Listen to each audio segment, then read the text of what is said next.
तस्वीरें देखी आपने, टेबल पर एक जगह पे 5 बंदूक, एक चाकू और 2 तलवार और तकरीबन 2 दर्जन से अधिक गोलियां सजाई गई हैं। तो वहीं दूसरी तरफ एक बंदूक के साथ गोली और शराब की बहुत सारी बोतलें नजर आई होगी।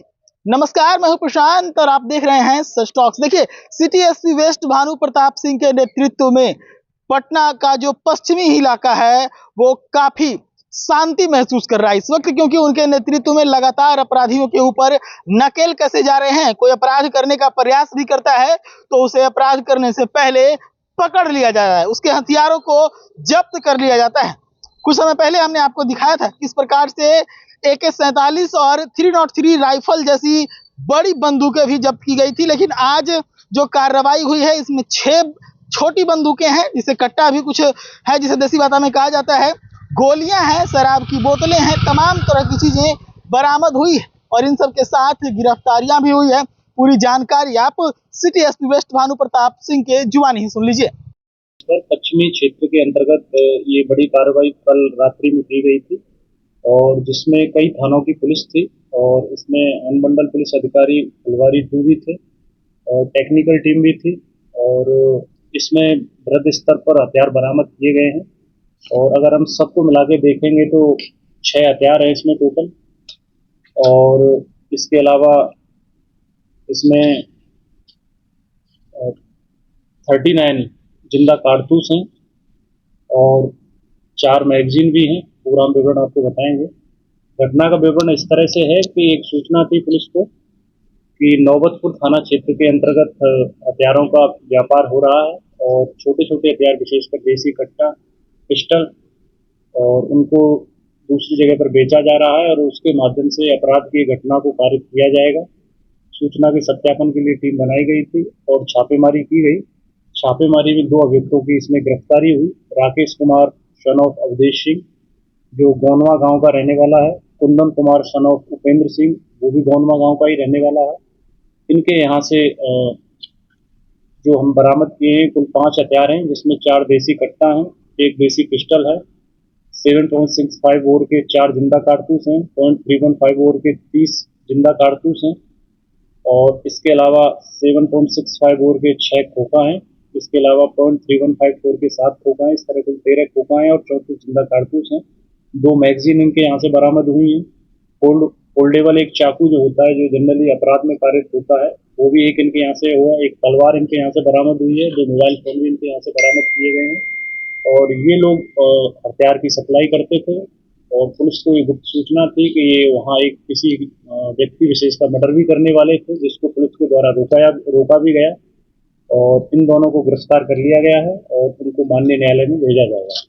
इसके साथ ही पुलिस को एक सूचना तुरंत तत्काल मिली कि पालीगंज थाना के अंतर्गत भी इस तरह का हथियार के साथ साथ उसमें शराब की तस्करी की जा रही है और उसमें SHO पालीगंज के नेतृत्व में एक टीम बनाई गई थी, जिसमें DIU की टीम भी थी पालीगंज की।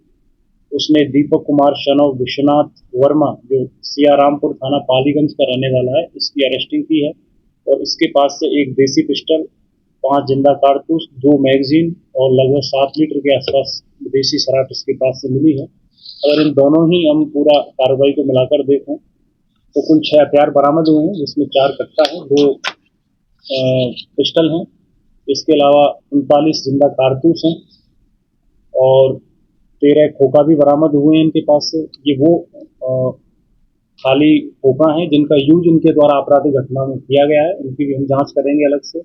4 मैगजीन बरामद हैं, एक फोल्डेबल चाकू है, एक तलवार है और मोबाइल फोन इनके पास से बरामद किया गया है और इसमें गहन पूछताछ चल रही है हम लोगों के स्तर से और इसमें इस चीज का पता लगाया जा रहा है पुलिस के स्तर से कि जो कारतूस यूज हुए हैं किन किन घटनाओं में उपयोग हुए थे और आगे इन लोगों का क्या प्लान। कितने लोगों से हथियार ला रहे थे और कितने आदमी को अभी तक हथियार दे चुके हैं? अभी ये पुलिस अनुसंधान का विषय है। हम लोगों ने आइडेंटिफाई किया है उन लोगों को जिनको ये हथियार सप्लाई की है। चूंकि नाम बताना उचित नहीं है, अगर बताएंगे तो वो लोग सजग हो जाएंगे, उनकी भी गिरफ्तारी होगी और लगभग 1 साल से ये हथियार का काम कर रहे थे। और उल्लेखनीय है कि इसमें जो राकेश कुमार है, जो गोन्हा गांव का रहने वाला था, इसका आपराधिक इतिहास भी है, जो 107/25 केस में भी है नवतपुर में। इसके अलावा 480/25 केस में भी इस पर मुकदमा दर्ज है। क्या खुद हथियार बना करके बेचते थे या खरीद कर लाते थे? ना, खुद नहीं बनाते थे, ये लोग बाहर से लाते थे हथियारों को और उसको नौबतपुर और उसके जो आसपास के थाना क्षेत्र के इलाके हैं वहाँ उसको सप्लाई करते थे। उसकी हम लोग उसको विदित अभी नहीं करेंगे, वहाँ भी आगे हमारी छापेमारी जारी है। बैकवर्ड लिंकेज जिसको हम लोग बोलते हैं, जहाँ से लाते हैं वहाँ पर भी कार्रवाई की जाएगी। मास्टरमाइंड राकेश ही है। हाँ, ये दोनों ही हैं, राकेश और कुंदन। अभी तक कुछ बताया सर कि अभी तक कितने राकेश इसमें बड़ा सप्लायर है। राकेश कितने अभी तक हथियार दे चुके हैं, लगभग बताया कुछ आंकड़ा? इन्होंने लगभग 50 के आसपास जो कट्टे होते हैं और जो पिस्टल होती हैं वो अपने जो आसपास के जो लोग हैं अपराध किस्म के उनको सप्लाई किए हैं। कितना में बेचा करते थे, कट्टा कितना में? इनकी अलग अलग कीमत थी। पिस्टल 30 से 40 हजार में बेचते थे, कट्टा 8 से 10 हजार, 5 हजार, जो इनको जैसा कस्टमर इनको मिलता था उसी का।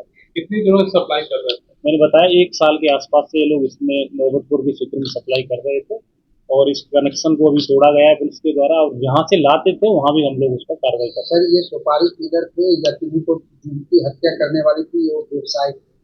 मैंने जैसे बताया कि ये हथियार का व्यवसाय भी करते थे और साथ ही साथ आपराधिक घटनाओं को भी अंजाम देते थे। समाज में भय फैलाना, दबंगई करना, कानून को क्या कहते हैं उसको साफ तौर से ठेंगा दिखाना कि हम कानून से ऊपर हैं, उस किस्म के लोग थे जो आसपास के क्षेत्र में रिटेल में हथियार को बेचते थे। क्या इन हथियारों का उपयोग आने वाले बिहार विधानसभा चुनाव के दौरान भी किया जा सकता है? क्या कुछ बताया है लोगों ने? नहीं, ऐसा तो नहीं है। ये ऐसा नहीं है कि चुनाव से इसका कोई लिंक है। पहले से ही आप लोग देख रहे हैं तो पहले से ही हथियार का एक जो कल्चर डेवलप हुआ है।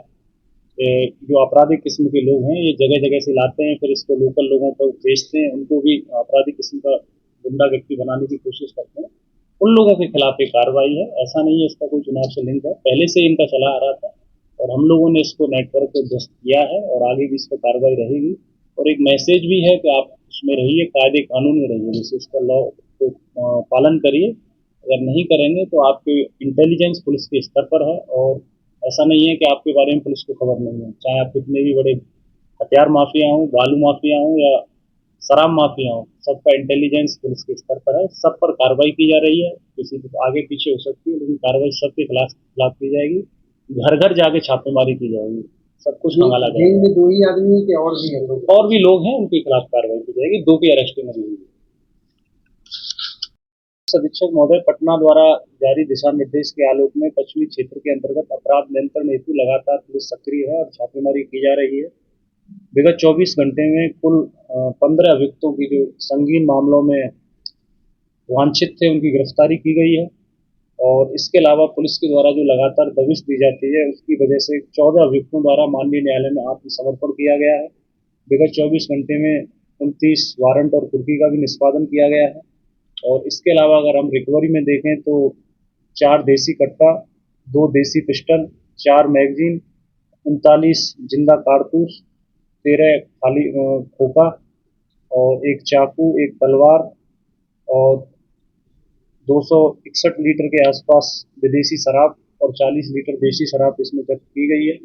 4 वाहन भी जब्त किए गए हैं, 2 मोबाइल फोन भी इसमें जब्त किए गए हैं और इसके अलावा इसी में हम लोगों का एक मॉनिटरिंग होती है। जो मिसिंग बच्चे बच्चियां हैं, व्यक्ति या महिला हैं, उनकी 24 घंटे में जितना उनको रिकवर किया जाता है तो उसमें 4 उनकी रिकवरी की गई है।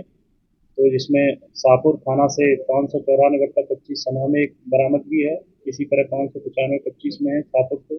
दुल्हन बाजार थाना में केस संख्या 229/25 में बरामदगी है। दानापुर में 999/25 में बरामदगी है। इस तरह कुल 4 जो किडनैप या मिसिंग बच्चे बच्ची थी या व्यक्ति या महिला कैटेगरी में उनको रिकवर किया गया है और ये प्रयास आगे भी जारी है।